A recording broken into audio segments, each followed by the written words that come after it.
This is London Airport. It might be any day of the year. A Britannia is about to start out on a return trip half across the world, some 25,000 miles there and back.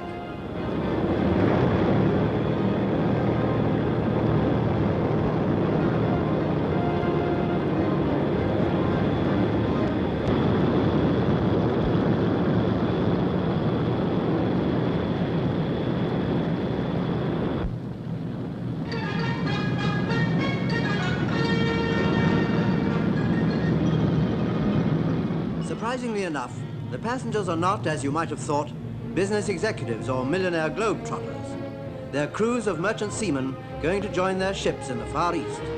One crew, Germans, joined the Britannia at Bremen. And here's the Britannia coming into Bombay. It's an amazing comment on the changes that have overtaken the world of transport in the past half-century, that a giant airliner can be chartered as a bus service for ship's crews. We're landing here for a stop of 24 hours. Bombay, where the first crew were landed, is known as the Gateway of India, but we arrive on a Sunday, and the scene bears a striking resemblance to a summer Sunday in Blackpool or Brighton, except that in Bombay, the natives are fully clothed. The natives of Brighton or Blackpool would be practically naked.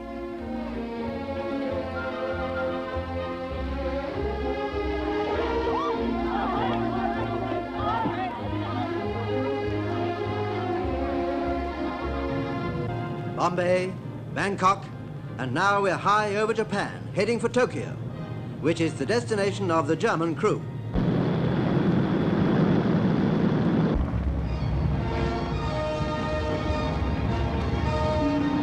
Tokyo, the political center of Japan, whose population ranks among the largest of the world's great cities. At more than 1,000 feet, its television tower is among the world's highest.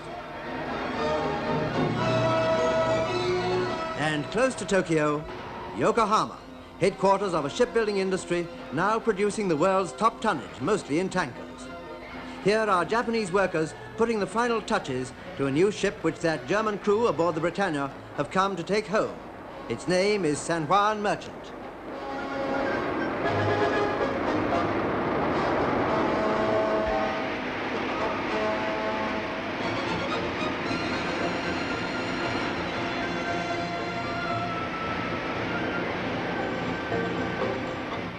As the new crew walks on board, some figures will tell you why Yokohama has leapt into the forefront of the world's shipbuilding cities. With a gross tonnage of 31,000 and a length of more than 700 feet, the San Juan is ready for delivery only 9 months after the keel was laid. Those sailors were lucky enough to arrive in Tokyo just in time to see one of the city's most picturesque festivals. Japan is not a country whose people are addicted to frivolity, and even the colorful kimono is now kept for ceremonial occasions or for relaxing at home. But here was a special opportunity to see in procession a glimpse of the old Japan of Madame Butterfly, or pictures in silk embroidery.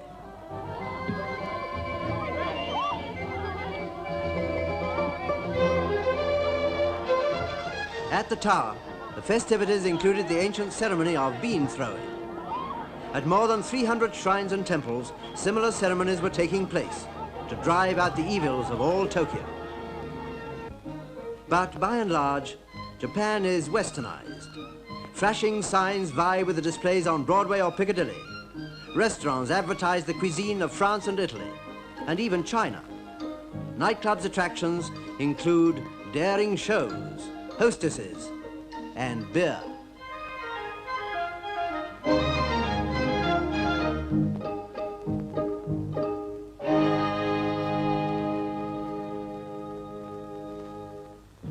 The return flight takes our Britannia from Tokyo to Hong Kong, to that fragment of land to the south of China that became a far-flung outpost of the British Empire just over 100 years ago.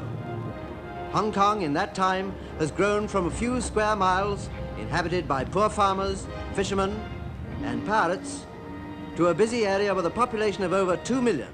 It has more than doubled in the past 20 years.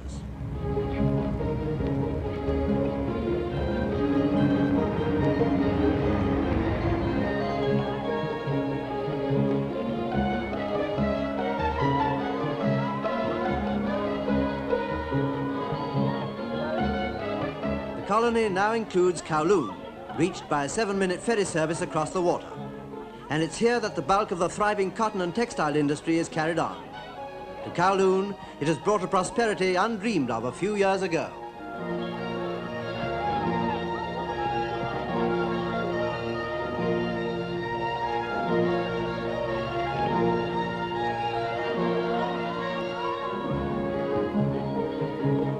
And it's here that East meets West.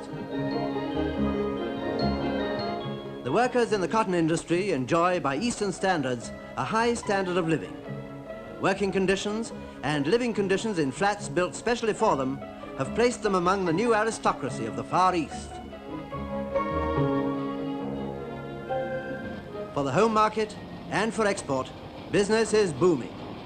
And indeed, exports of low-priced cotton goods made here form part of the serious threat to the cotton trade in Lancashire.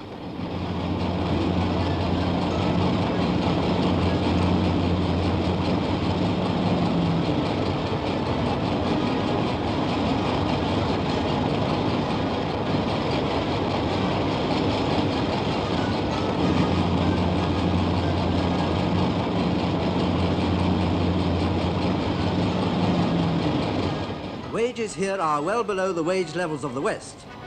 Low wages mean low prices and tough competition. As in the Western world, good factories provide their workers with good canteens. There are, however, other differences here in addition to the different food. The lunch break is 10 minutes. On shore, the appearance of Hong Kong has kept pace with the changing times, and the scene afloat at first appears to be smart and modern also.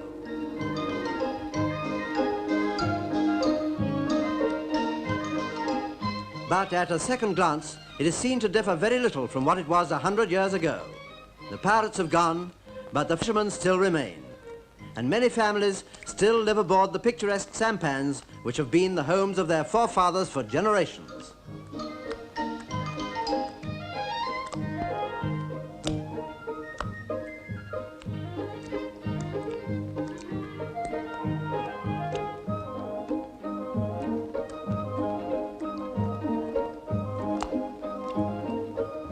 Our Britannia has stopped at Hong Kong for a very special purpose.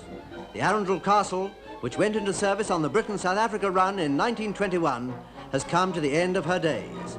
She has been sold for about £250,000 to a Hong Kong shipbreaker for scrap. Original cost about £1.75 million. Today she would cost over £6 million to build. And the Transworld Bus Service of the Air is here to pick up the crew that sailed in her on her last voyage, to bring them back to Britain.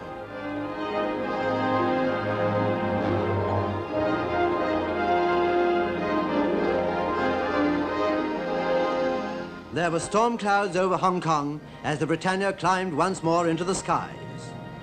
An expensive way for ships' crews to travel, but it's cheap compared with the loss that would be entailed by a ship waiting in port for a crew. It was just a typical charter flight in a £1 million monarch of the skies, halfway round the world and back in 8 days.